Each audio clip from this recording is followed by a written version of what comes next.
নবীর জামাতা সাইয়্যিদিনা আলী রাদিয়াল্লাহু তাআলা আনহুর কাছে এক লোক এসে বলে, হে আলী, ঋণের বোঝায় আমি জর্জরিত, আমার কিছু অর্থ দিয়ে সাহায্য করো।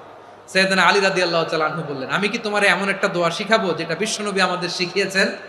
এই দোয়া যদি তুমি পড়ো, লাউ কানা আলাইকা মিসলু জাবালিন কাবীরিন দাইনান আদাল্লাহু আনকা, পাহাড় পরিমাণে যদি ঋণের বোঝা হয়, আল্লাহ এটা পরিশোধের ব্যবস্থা করে দিবেন।